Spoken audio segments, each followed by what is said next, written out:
The Trump administration's begun dismantling the Ocean Observatory's initiative, a network of ocean floor sensors that collect critical data on marine ecosystems, ocean currents, and the climate crisis.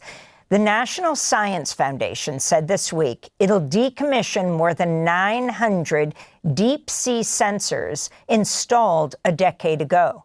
Its closure was recommended by the Heritage Foundation Project 2025 playbook for Trump's presidency. Scientists warn the move will severely degrade efforts to monitor changing climate patterns and could negatively affect weather forecasting and extreme weather alerts. The Trump administration's proposed rule changes to the Federal Register that would give the president and his political appointees far more power to decide how billions of dollars of scientific research grants are awarded. Draft regulations released by the Office of Management and Budget would give partisan political appointees oversight over how grants are awarded to scientists researching everything from vaccine safety to LGBTQ+ health to the climate crisis. Trump appointees would also have the power to terminate active projects and could limit international scientific collaborations. The American Association for the Advancement of Science condemned the proposed rule as a brazen power grab and said it would make future discoveries less likely. The Union of Concerned Scientists warned, quote, it could also give politically connected industries a functional veto over research that might reveal risks associated with products and practices. The White House has announced funding for construction of what would be the first new U.S. coal plants in 13 years. On Thursday, President Trump announced $700 million in new federal funding for the coal industry during an Oval Office gathering with Republican governors and cabinet members. If you look at China, if you look at so many of the successful countries, they're using coal. If you look at some of the real great failures countries, they're using wind. Just keeps blowing, blowing, blowing, and puts you right out of business. This week's attorneys general from 7 states sued the Trump administration over its efforts to cancel a major offshore wind lease off the coast of New York. President Trump appeared to struggle to remain awake during his appearance in the Oval Office Thursday, closing his eyes for extended periods of time and at one point slumping in his chair at the Resolute desk. It's the latest in a series of public events where Trump appeared to doze off in full view of the White House press corps. On Wednesday, Secretary of State Marco Rubio testified to a House committee that he'd never seen President Trump fall asleep. That prompted California Congressmember Ted Lieu to accuse Rubio of lying to Congress. Lieu then played video from a December cabinet meeting where Rubio praised Trump's leadership while the president appeared to sleep. You are literally talking about issues of war and peace, and Donald Trump is sleeping right next to you. No, he's not. If Donald Trump cannot stay awake at these important meetings where the cameras are rolling, imagine what he's like when the cameras are not there. So I'm going to ask you, have you been at classified meetings where Donald Trump has fallen asleep or had trouble staying awake? I've never been at any meeting where, and the things you're showing me now, he was not falling asleep. The online prediction markets platform known as Kalshi has reported the disgraced former Republican Congressmember George Santos to federal authorities on suspicion of insider trading.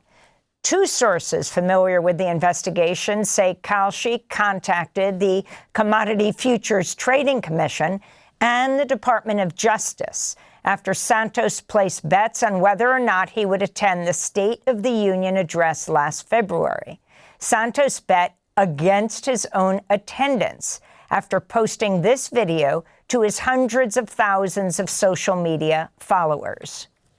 I'm going to be there for the State of the Union in the gallery, guys. Just chill, trolls, chill, okay?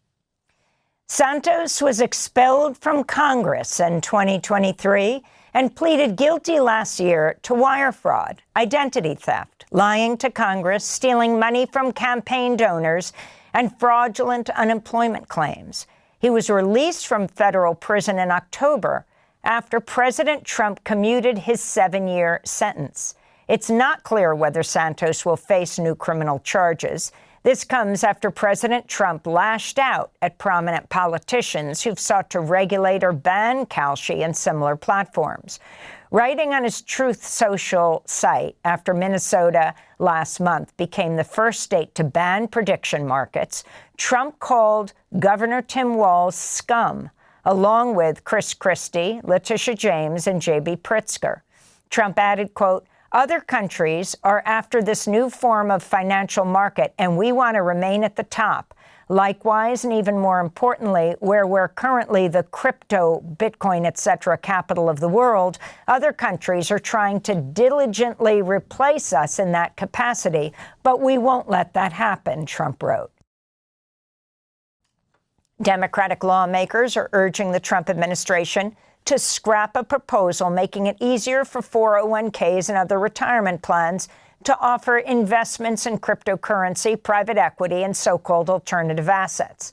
In a letter to the Labor Department, Senators Elizabeth Warren and Bernie Sanders and Congressmember Bobby Scott warned, quote, "This would strip long-held investor protections from retirement savers and encourage the use of more risky, complex, and expensive investments. The proposed rule is harmful to American workers," they wrote.